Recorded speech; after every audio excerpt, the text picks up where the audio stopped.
Welcome to another edition of the Basketball Teacher Podcast. Our mission is to bring you discussions on a wide array of topics in the coaching world to grow players on and off the court. You can connect with us on YouTube, Facebook, and Twitter, and also reach us directly through email at basketballteacherpodcast@gmail.com. Now, here's your host, Coach Mike Hernandez. Everyone, welcome back, and thank you for joining us here for a special 2-year anniversary episode. What we'll do in this episode is share some clips from all of the previous year's episodes, just like we did with the 1-year anniversary show. But before we get into that, I just want to say thank you guys so much for all the support over the past year. It's pretty crazy to think that we are actually heading into year 3 of this show. And so whether you are just listening to us for the first time or whether you've been with us since the beginning, thank you guys so much. I'm really looking forward to year 3. So thank you again for all the kind messages, for sharing the podcast, for all of the tweets or retweets that you guys have sent, or all of the social media interaction that you guys have had with the show. Thank you guys so much. Really looking forward to year 3. And with that, let's take a look back at year 2. So really the goal is to get the ball swinging from side to side. Rarely do you score in that first ball screen. Your most aggressive scoring opportunities come on the second or third ball screen of the continuity part. And so it's teaching players to, hey, be aggressive on that first ball screen, but at the same time, know that the defense is set and prepared for that first ball screen. Get that ball swinging from side to side. You'll have another opportunity to get those same type of looks. And so what I really enjoy about this offense, and again, for descriptor sake, Gonzaga used it for a handful of years and still does. If you look on YouTube, it's probably labeled as the most used offense in college basketball. So this is nothing new. It's been around 3 or 4 years probably. I call it the European ball screen offense. You know, the degree at which you release the shot from will give you this percentage of chances. Reading studies on 2-footed finishes versus 1-footed finishes and getting wrapped up in coach groups on Facebook and conversations and all these things. And just chasing, unicorns. I had this idea, like I would get a girl that would come in, it would be completely raw, and I would just make her be the next Tamika Catchings or something like that. It's like, no, I just needed to be there to help them and understand and have fun and bring them along a little bit, and then take what was there and just build on that. But I had this great big idea of what I wanted to do. And I think I just got, at the beginning, definitely, I got myself too caught up in all that stuff. Right. So those are the 2 words. So we kind of want to, sustain it throughout. And the questions will get deeper as we go through the year, because that's when you really get to know people, right? When you're able to have some tough conversations, and one of the things that this year I'm adding is more of a social justice, human rights standpoint, discussions for our program. I want our guys not to just be basketball, thinking basketball, think about life, think about the world around you, right? And it's very, very important to have those discussions and talk about what's happening, within the racial biases in the community. Yeah, so there's not a cookie cutter for each player and the drills that they should be doing. You can't just take a drill set and try to mold that into each player. Just the way as a coach, you can't just motivate the team the same way for each individual player. You have to figure out what motivates each one. So it's almost the same with skill work. So I look at 8 skill categories, and this is also under USA Basketball. There's 8 different categories of skills. And the first thing that you should do anytime you're working with a player is assess them under these 8 skill categories. And the 8 are ball handling and dribbling, footwork and body control, passing and receiving, rebounding, screening, shooting, team defensive concepts, and team offensive concepts. So that's kind of your baseline of, I'm going to see, do you know what triple threat is? Can you perform triple threat properly? A big portion of our offense and just kind of how we operate. And so, for us, we're going to be running a lot more, off ball action. I won't get into it too much, but,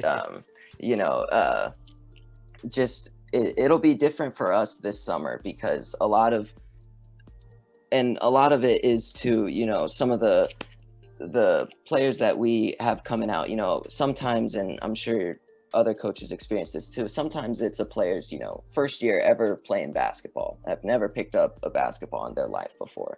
And so I think just making sure that you progress at a pace that everyone can understand. And so that's the thing that we're focusing on the most this next year, is just not being in too much of a rush to make things perfect on the offensive end, more so just so that way everyone can get the right idea of what we're trying to do. So that way, for the next season, we're clicking and running like a well-oiled machine. Beginning of the year, me and my assistant coach will break out the little football hit pads, and we'll just start by doing that, getting them used to contact, because a lot of the guys are afraid of contact, regardless of what they say or how they act. They're timid of contact, and some of them are just bulldozers and want contact. So you got to get everyone on the same page of and how to take a charge, and where to be, and positioning is the most important thing. But kids will take a charge if they're bought into it. If they're going to take a charge for their teammates, because their teammates are going to hear, "Hey, why didn't you take that charge right there? We had them right where we wanted them." But so it's along the lines of buying in, not giving up the middle, taking a charge when there's an opportunity, things like that.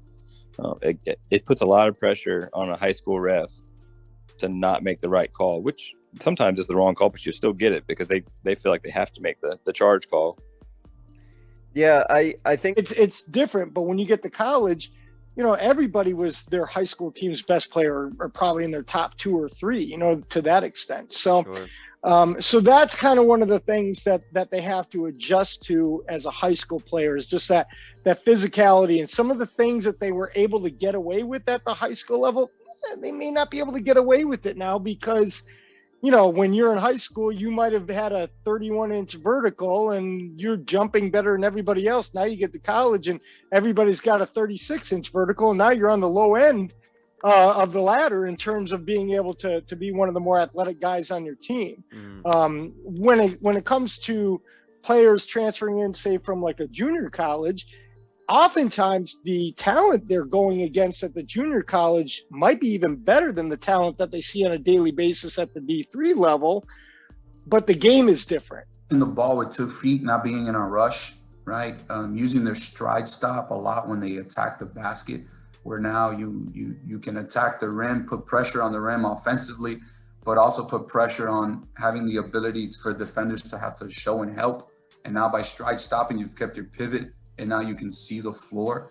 I think the glide dribble, I teach the glide dribble a lot, because I think it's important to scope the floor, see the floor. One of the things that's really, I think in the last, I've been coaching now close to 20 years now, but the last 3 to 5 years, I don't see that many good post entry passers.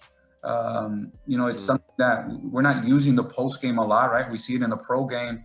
Teams need a bucket, and the last thing they're looking at is, a guy from 2 to 3 feet throwing the ball and let him score, right? Yeah. So I think the post entry pass is really important. Yeah, and I mean, it's one of those things. If you ask anybody around, or throughout the state of Missouri, if you ask them if you said Thayer basketball, what's the first thing that pops in your head? And they're probably going to say matchup zone defense, and that's kind of what we're known for.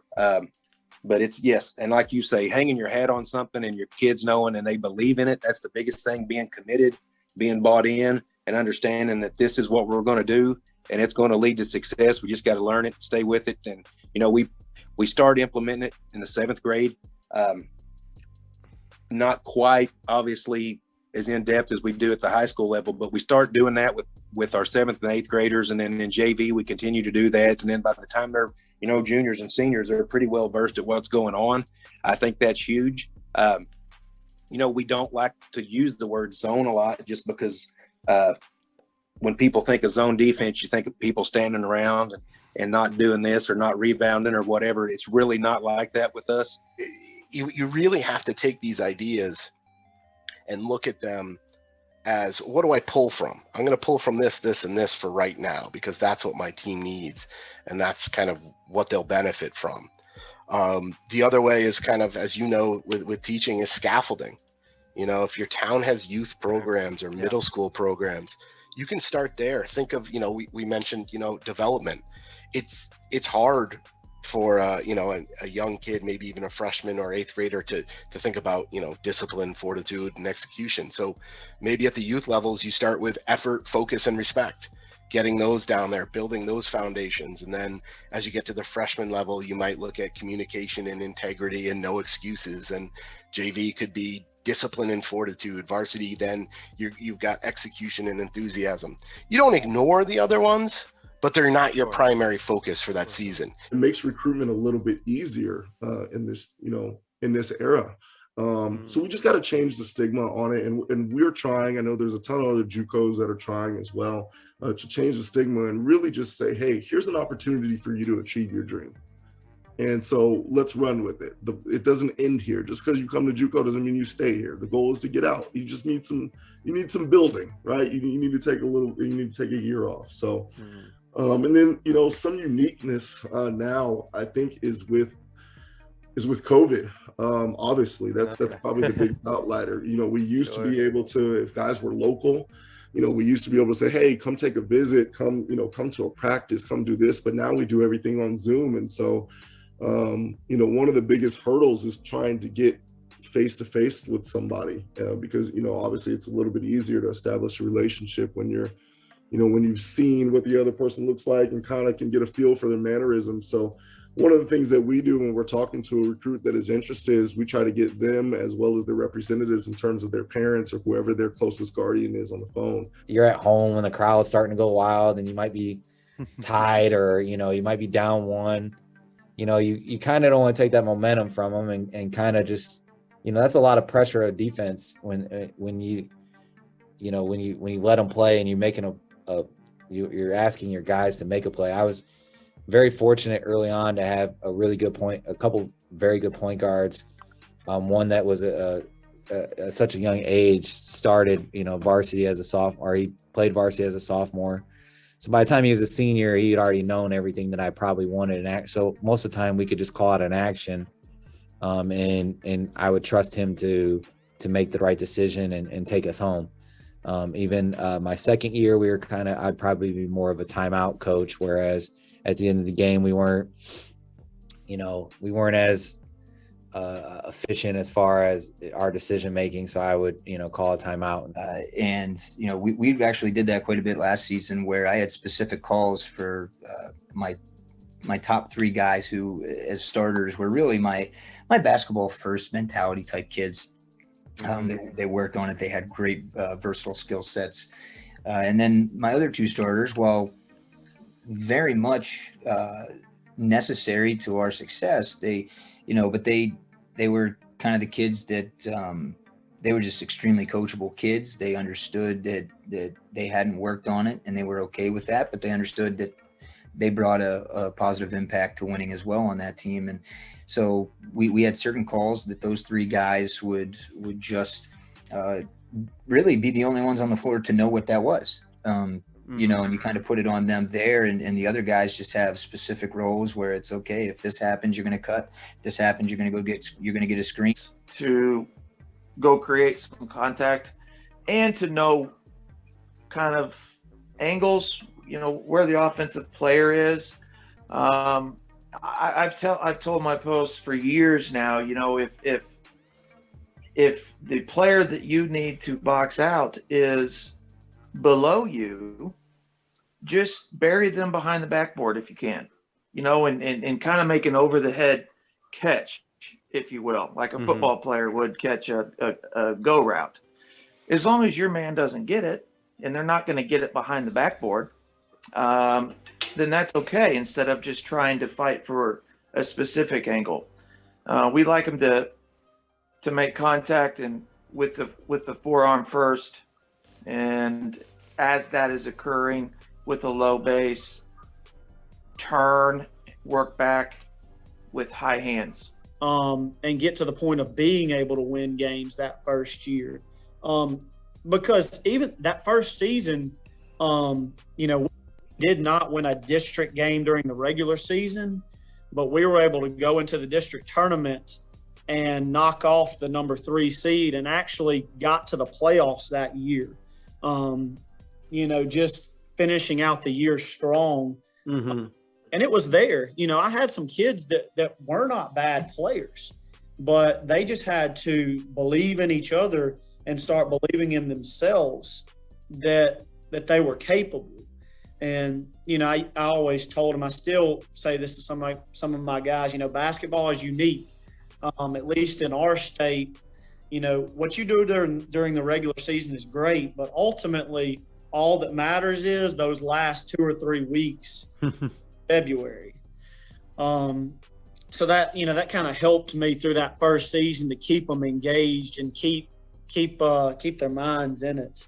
Hey, listen, this kid, she shoots it as good as, or if not better than every one of you all. We got to give her a shot. Yeah. And they know it as well. So, and what I love to hear is when, like my best player is probably, again, she could go out and she could shoot it 40 times a game and score 40 a game, but she doesn't do that. She wants to get her teammates involved. Her last fall league game, 18 points, 8 rebounds, and 8 assists. I mean, she played out of her mind. She wants to have everybody involved. But she went up to one of her post players in practice and said, listen, that's your jump shot right there. There's a free throw line. Like they hit her on like a pick and pop, but it was just right to the free throw area. And like right in her wheelhouse, like, you don't ever miss that. Why don't you take that shot? And, players tell each other and encourage each other. It's a great thing to have. No. Well, you see 2 for 1 watching pro ball and college ball. The shot clock's we use a 35-second shot clock, and you have maybe 50 seconds. Well, we're going to play 2 for 1. So we're going to come down, run a set, get a shot, knowing that there's going to be more than 35 seconds left. The other team is going to come down, shoot the ball. And if you rebound, you're still going to have yourself maybe 10 or 12 seconds to get another shot. So that's basically 2 for 1. I like doing that. I haven't really seen much of that out here. I know colleges like to do that. Pros do it all the time. But that's with a shorter shot clock. But yeah, there's a lot of little things that you can put in place to I mean, think of it this way, Coach. Mm-hmm. UCLA made it to the championship game manipulating the shot clock.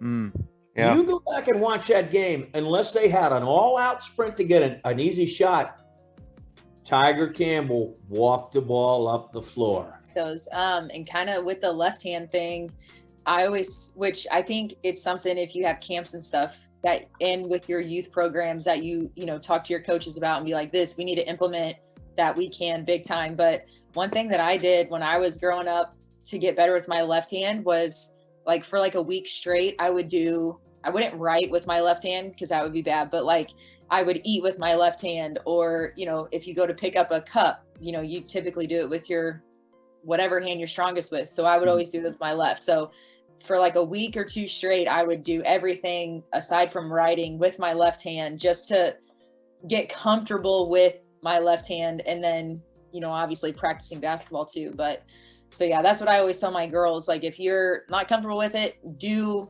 things with your left hand that you typically wouldn't do and just get comfortable with it being of use. And I sometimes let the point guard, we got a junior point guard that's pretty solid, maybe D1. He's going to have some NAIA looks and some D2 looks, but I trust him a lot. And so if it's a sense and a feel thing and he's like, hey, I like this, I'll let him call it. But for the most part, I like to call the game, and I let my assistants do the subs. I have a defensive coordinator and I have a special teams coordinator that does baseline out of bounds, side out of bounds. So for me, my job is to call the game and to call the offense. So for me, I'm thinking even when they're on defense, what do I like offensively based on how I think they're going to guard us or what matchup I like. So for me, you talk about spacing, you talk about calling a game, looking on my index card, trying to figure out what we do. Now we do have some things that are automatics. If the defense takes this away, then we do this. But a lot of what we do, for me to be able to get our players, like you talked about, the best players in position to be successful, is calling a set. And if that set doesn't work, then we automatically get into that spacing, reset, rise, and get into chin or our point series or our ball screen continuity. Practice, get to know them, ask them how's their parents doing, how's school going. That goes a long way. And then they'll trust you. They'll come up to you. I've had players in the past, ask for relationship advice. Oh, I like this girl. What should I do? Blah, blah. I mean, and, I was struggling with this in school, just building those relationships. And then the communication will come, because if you just go in and you look at it like it's just, oh, I go into work and I coach this kid and then I go home and I don't worry about that kid beyond that. And then it's just, he's helping me win basketball games and that's all you see. I mean, you're really missing the boat as a coach. Because when I had originally first put it in, I just stayed in the half court and taught it and taught the spacing and taught, the basic concepts. And I certainly ran into some issues doing that. We were kind of half and half with what we were seeing in terms of success and failures with it. But once we started really putting it into the full court and getting that spacing and attacking right off of our initial break, I started seeing some more success. Also, what was probably the most successful part of it for us so far has been getting open threes. When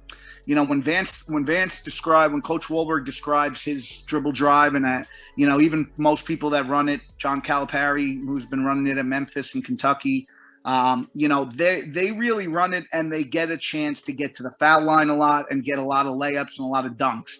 Obviously, coaching high school girls basketball, it is a lot different than that. I had somebody tell me once, Kentucky can run dribble drive because their athletes are going to be better and quicker and faster than everyone they play against. As a head coach, there's definitely still a lot to learn. And so with every year, there's probably going to be more barriers and more things that I'm learning. But as far as what I've, come with so far, I think the biggest thing that I've learned when it comes to barriers as a coach is my ability as a coach to adapt. When it comes to building unity, change comes with every year. With every year, there can be a totally different mix of players on the roster. So doing the same things you did in the past might not work. And this happened to me exactly. So, I talked about my first year, that turnaround, how great that was, So as a coach, I'm like, okay, it's my second year. We're going to do the exact same thing and it's going to be the exact same result. Well, that's not exactly what happened. We had new captains. We had a lot of young players coming in, different group of girls. And so, doing the exact same thing didn't work. And I think as a coach, I was faced with, okay, do I keep drilling this in and, hoping that the girls eventually come around to it, or do I adapt? And so at that point, I decided to change things up. And so when it came to culture, I really had to find things that worked with this group, especially with the new group of captains. And then I completely changed my offense and defense too. Can be a little restrictive. It's cool because every player in the offense will touch every spot on the floor. It's good to get your middle school center away from the basket and give him, decision-making responsibility at the 3-point line, because he might not end up being 7 feet. He's probably going to be 6'3" and eventually needs to learn how to be a guard anyway. Yeah. So that part of it I really like, but then you're absolutely right. It can get stagnant. It can get repetitive. As I've done this for 7 years, kind of running it at the high school level and tweaking it and doing things. And certainly, like I said, there's guys, there's the guys that run it better than me, that's for sure. But one thing that I found to be successful is give them, almost as you introduce it and teach it, give them one of those counters right away. And by the time they get to JV, and they'll have some good players with them the next year where they can really adjust and then they'll start winning more. Then they'll forget all about their 6-9 record, you know? So, Yeah. and this summer coaching them, it was just fun to see them from our first tournament where we lost a game 54-12 to the end of the year winning our last tournament. That was really like that showed them how much potential they have. And, you know, and you can see them, they're processing the game differently. They're noticing different things that they're not noticing from the first day of 9th grade practice to the last tournament in the summer, which is always one of the best feelings to see them make that backdoor cut or screen or slip screen or whatever it may be. We try and attack them all. We're never going to be good at any of them. So for us, it was kind of deciding what are we going to be committed to being great at and kind of honing in on those skills. And knowing our style of play, knowing the positions that we have. You know, we have some unconventional names for our 4 positions. The traditional point guard would be a rabbit. If you're kind of a 3-and-D wing, you'd be called a lock. If you're a post, you'd be called a dunker, which is not something, you know, out of the ordinary. And then if you're kind of our stretch 4, you're a dragon. And so we've kind of defined and we've kind of qualitatively created the fingerprint of what each of those positions are and the skills that go along with it, so that if you're a freshman and you're looking at where do you fit in on the floor, you can ask any of our girls and they'll tell you if they're a lock or they're a dragon. And if you're asking them like what are they working on or what kind of goes along with that skill set, they can tell you. You know, he came up with and produced this proposal, and they've hired him on and you know, contracted him to be our strength and conditioning coach for all programs. So that's one thing. It started over summer. I've always had the kids in the weight room doing lifting, you know, typical lifting you would see of a lot of kids. You know, there's certain things that I'd avoid. You know, bench press is something the kids can do on their own, and it's not used. You know, that's not exactly a basketball move. You know, bicep curls, sure, it looks good, but again, not utilized. So those are the things I tell the kids. You can work on that on your own. And I tried to do more functional fitness, but when Coach Hudzinski got this strength and conditioning job, I looked at him and said, hey, you know, I understand workout. You know, I've been to the CrossFit gym. You know, shout out to the CrossFit because I went for 3 months. So I need to let the world know. But you know, I've done that. I can do my own fitness stuff. You know, do you take over for the boys as far as strength and conditioning goes? Very disciplined on his help side defense, is at the midline, knows where to be 2 passes away, 3 passes away, knows how to run his lanes, knows how to space the floor, knows how to move up the ball. Like, I like to see those things because that's teaching them the game. And I think at the high school level, at the youth grassroots level, before they get to college, you know, you have to be able to teach them how to play properly so that when they get to that next level, they understand, hey man, like, I know what to do. So whatever a coach needs me to do, I'm going to do that to the best. And I have a little game of myself too. Maybe the coach sees that, and then he'll figure out where to put you in there. And then, you know, who knows what could happen. Team ends up winning. You go pro overseas. Maybe you just win March Madness. You get a tourney berth. You just have a good college career. And who knows what could happen, you know? But, like, there's no point in – and I think that's one thing that coaches need to understand. Like, you can't have too much of an ego. Really pressed or trapped that much in the past, to be honest with you, outside of ball screens, which we've always done. You know, we've kind of just had presses there for, you know, in certain situations in a game or, you know, into half. And so we've never really taken the time to, you know, break it down to whole part whole or however you want to do it. And so now, you know, like today, like I'm sitting here creating, okay, how do we take this action in our press and get really dang good at it? So we need to break that into where we can rep it to where not only certain guys know that spot, but everybody on the team can be subbed in and run that spot. And that's kind of where we're at right now, is we're kind of in the innovative stage of breaking what we're wanting done down into smaller segments so we can really rep it and go over details and be really efficient at it, which is fun because it's new for me and it's creative. I like it. I'm motivated for it. But again, you go to the part about what am I going to take out that I really believe in? So it's just that learning curve. But the players are doing really well and they believe in it. And it's a fun journey. And right now we got some really competitive players, which makes it a lot easier to coach. Whatever it is you're doing, I really make an effort to, well, you have to, I think to more directly answer your question, the thing that I had to figure out was how to navigate the fact that you're going to have kids that are at all various different skill levels. Mhm. You know, you'll have a kid that's been playing basketball since they were old enough to dribble. And then you're going to have kids that, hey, this seemed interesting, I'm going to try out now. And depending on how many students you have or how many kids you have come out for the team, you could have those, you're going to have those same kids on the same team. So I think the thing that I tried to do the most first was be in a situation or get into a situation where I can be engaging the kids regardless of their skill level to the extent that they feel as though they're getting better. Like, it's one thing, I'm almost more comfortable with a team. Let's say I have 10 kids that have never played versus 10 kids that have been playing forever. I think I'd actually almost rather have the team of kids that have never played before, because I know they're at square zero. Like, just keeping up their conditioning level. That's a big thing. Guys know that, like, they're gonna run. Like, when you come to my practice, you're gonna run and you're gonna run and you're gonna run and you're gonna run. And most of it's gonna be high basketball drills, but obviously some of it is straight conditioning, because at the end of the day, whoever conditions more is gonna be better in the fourth quarter or the second half. Considering AAU, we play halves. So, and then when it comes to just the intensity level, it's all built in practice. And for me, the way I coach, like, most of the time I'm super intense on the sideline. So I try to build that. With the foul trouble piece, you use a guy that's kind of at the end of the bench or end of the rotation to really just spell that person with that foul trouble. Or, in certain cases, I've just let that guy ride. And, if you got 4 fouls, I'm just going to let you ride, man. You just got to stay smart, and you just got to play defense with your body and not your hands. And a lot of times that does help, really just trusting. Like, trust is a massive piece with a small rotation.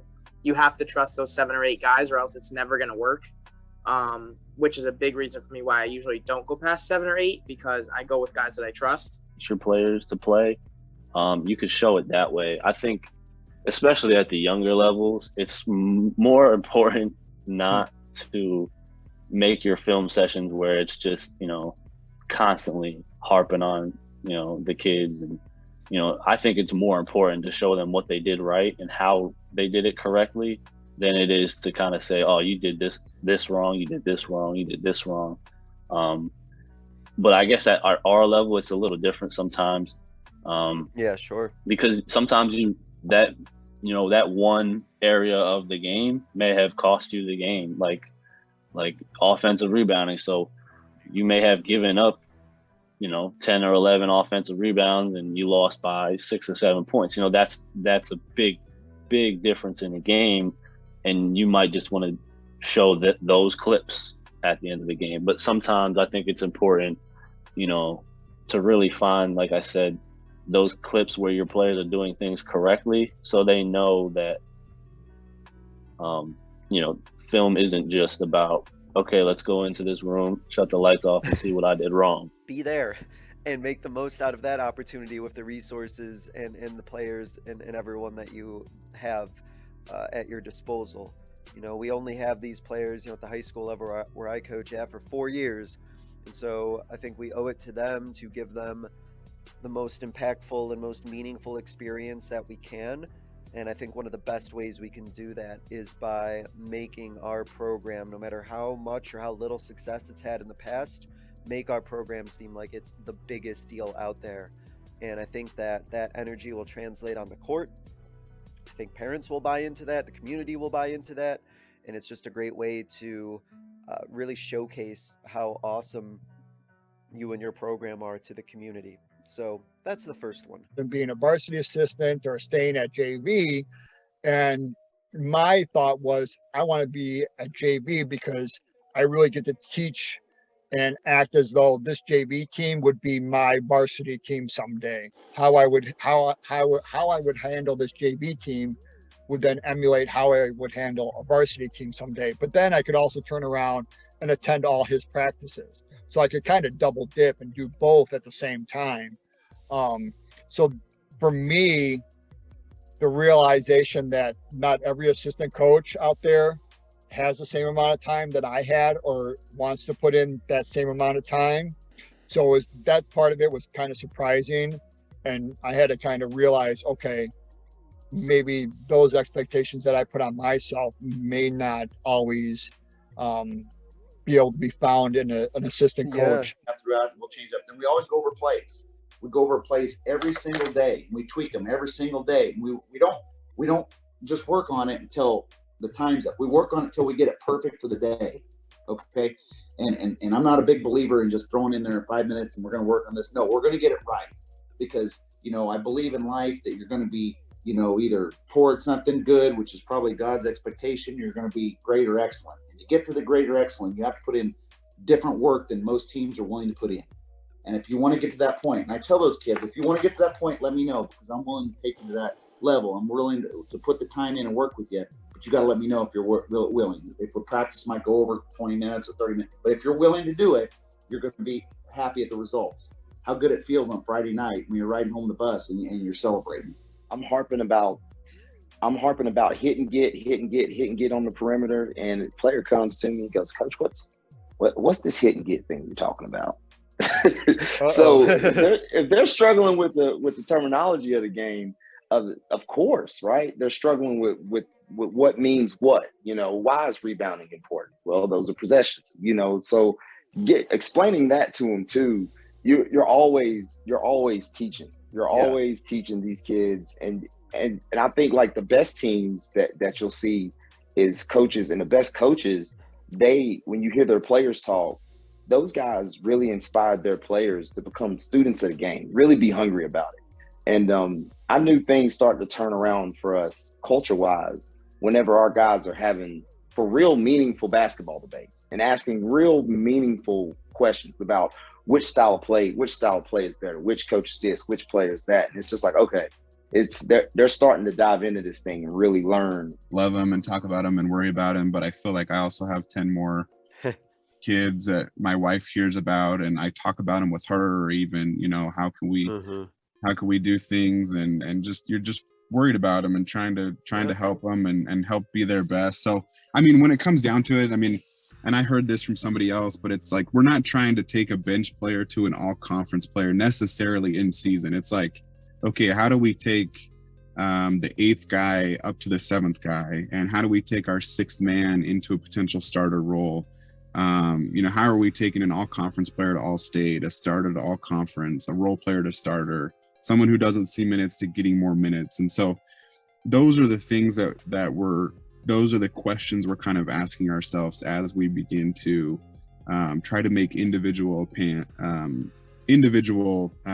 plans and comparisons. So we'll say, don't use running as a punishment. And I've always thought that I never would do that. But for that scenario, it worked. And then like today, a big thing we do that a friend of mine shared, when we call for a water break or a break of anything, because they don't always all get water if they're in good shape. I'll say, give 5 teammates a high five, and they all run around and give 5 teammates a high five. And so you're forcing the touches. And there was an NBA study saying the teams that touch more win more. So I share that with them, and I share Tufts University, one of the best Division III women's teams in the country.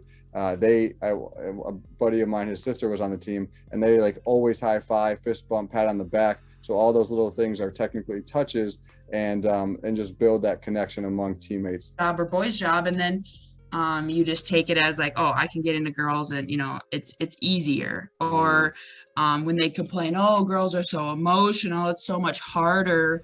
And I'm like, well, if you don't truly love it and you didn't, seek it out, then what are you doing it for? Because I don't think you realize how that plays a part in a girl's journey into finding her, self and her confidence and everything. So that's probably been the, hardest part for me, to see that type of struggle with girls that are just struggling with, finding positive leadership or, somebody to encourage them. But the successes, I see girls, really, then I think that kind of stems from leadership too. And, women's coaches and, male coaches that are coaching women, just really feeding into that team aspect. And like, I think that's what, you know, we all play sports for, is like that, you know, that team feeling and working together towards a goal. And probably the biggest thing, which is our biggest philosophy on defense anyways, is just communication. But then also with man-to-man, help side defense, just because, you know, and I think it probably, you might have to, I mean, I know you can always, you know, stick to your principles and your, you know, what you're most passionate about, but sometimes I think you have to change things based on your personnel. Like we are not good moving laterally. So we tried to really hone in on our help side defense, just because 9 times out of 10 we were probably going to get beat off the dribble. So it was just really important that, you know, we were in help and then we were helping the helper. So which, you know, communication kind of eliminates a lot of things if you're communicating what's happening.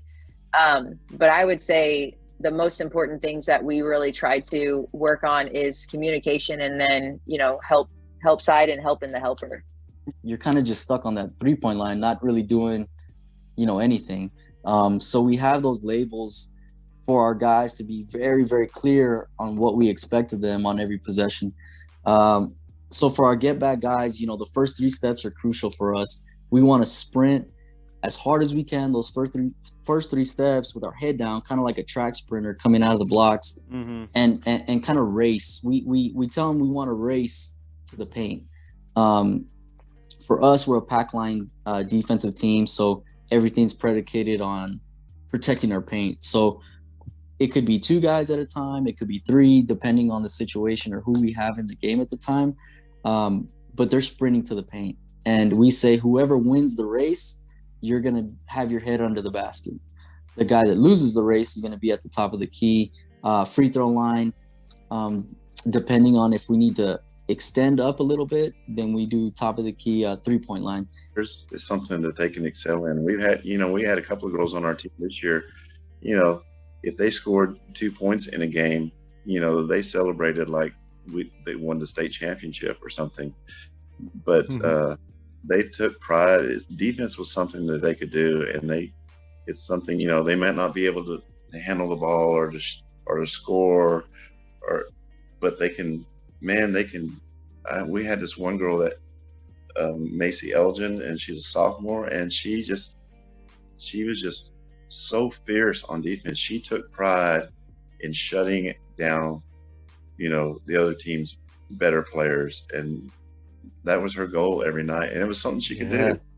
And the team feeds off that. I think the team really feeds off. And one thing I noticed in the championships this year, the teams that advanced and made it to the Final Four, and even the teams that won the championships, both in the public and the private schools here in Texas, were the teams that just really got after you on defense. School and middle school, which is super, super helpful. And then the Little Mavericks basketball camp, we go for a week, you know, couple hours each day, and try to make it, you know, as unique as you can, and basically at the end of the week, you know, making sure that those kids have had a ton of fun, they've enjoyed themselves. And that's half the battle, I feel, with youth basketball, and that is, you know, I think you've done your job if they want to come back, not necessarily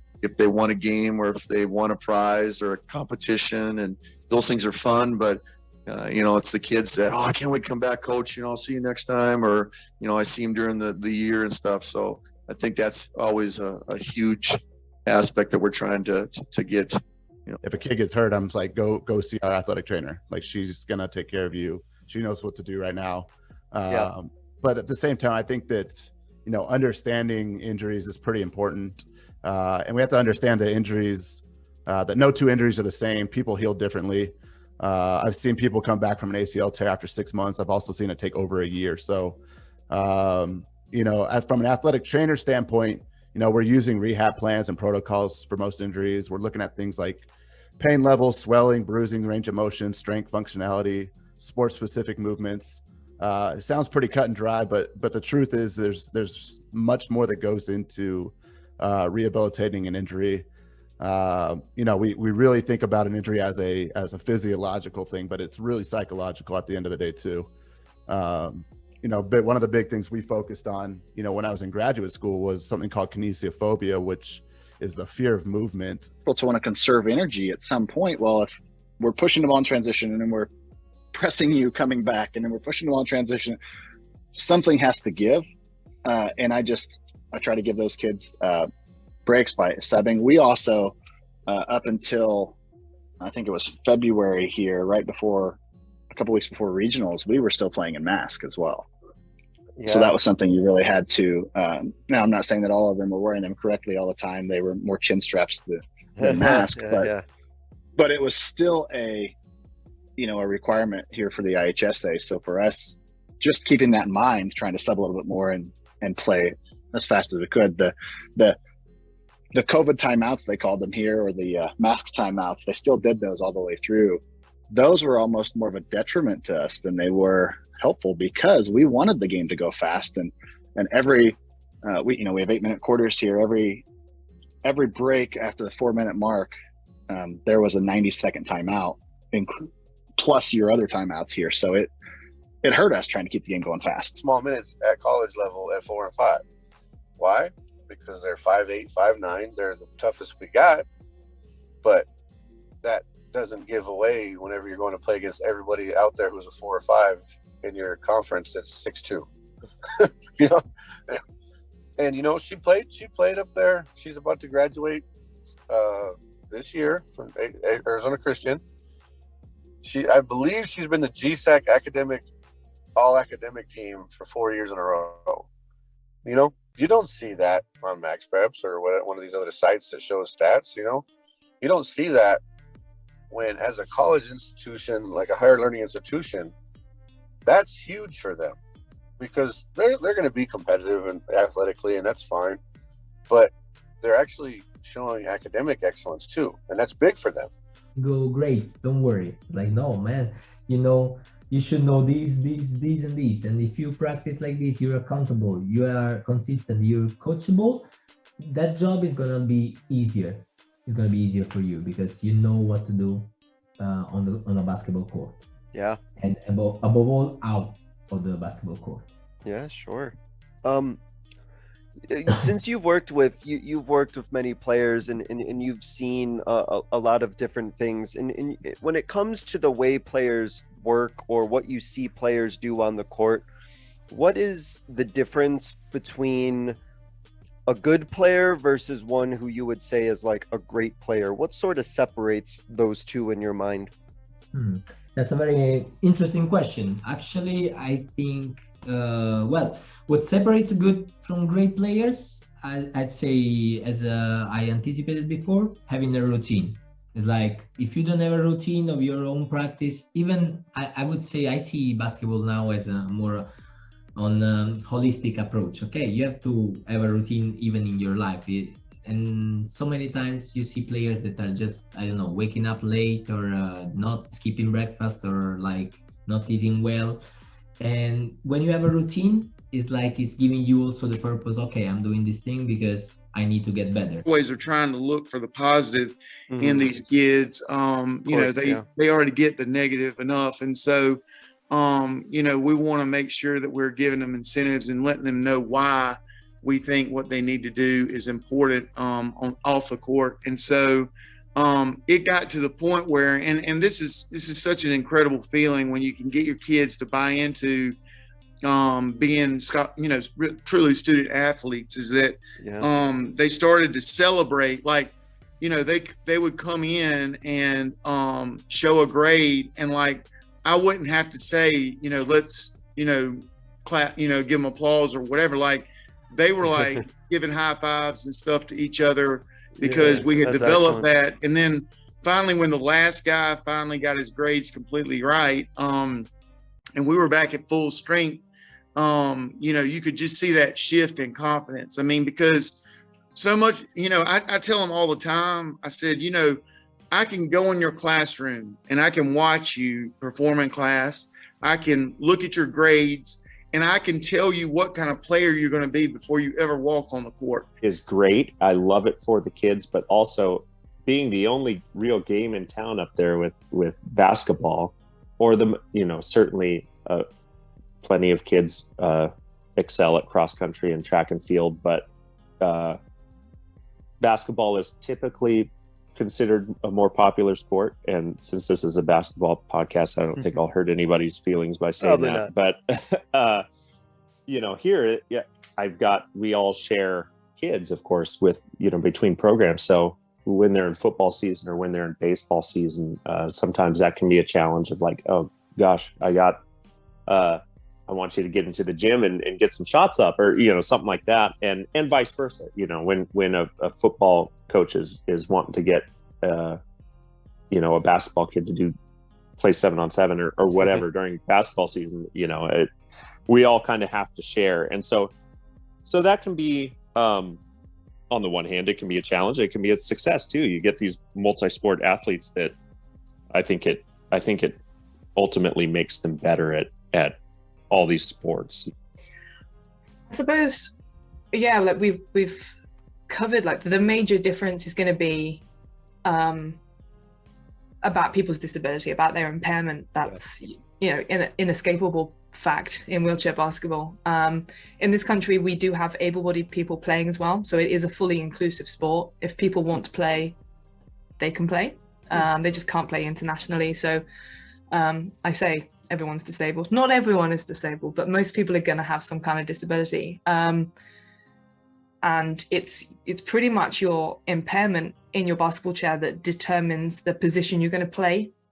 So it's not really a case of, your height or your playing style that might dictate how you play in the stand-up game. It's more your impairment. So because I'm what we call a high point player, very briefly, you're classified, you're given a number out of 5 as to how impaired you are. So an able-bodied player in the UK will be a 5-pointer. And you can have 14 or 14 and a half points on the floor at any one time. So he is really guard dominant and like kind of jitterbug guards that can get into lanes and create havoc. So we really got to kind of bend, not break, and be in gaps behind the ball. And then offensively, it's the same thing. We want to attack, we want to put pressure on the ball, but we want to be really organized in it. So if you've seen Davidson play, our break's going to look really similar to that. Our 2 corners, 2 wings running to corners, a pipe runner, and then a guard trailing to the top of the key who can make plays from the top of the key in a pitch back kind of situation. We give our kids a couple of secondary reads. Typically it's a handoff ball screen. We've got a big 6'11" kid who's pretty good in the ball screen scenario. So thank you for listening to another edition of the Basketball Teacher Podcast. Make sure to connect with us on YouTube, Facebook, and Twitter, or reach us directly through email at basketballteacherpodcast@gmail.com. Take care, be safe, and we'll see you next time.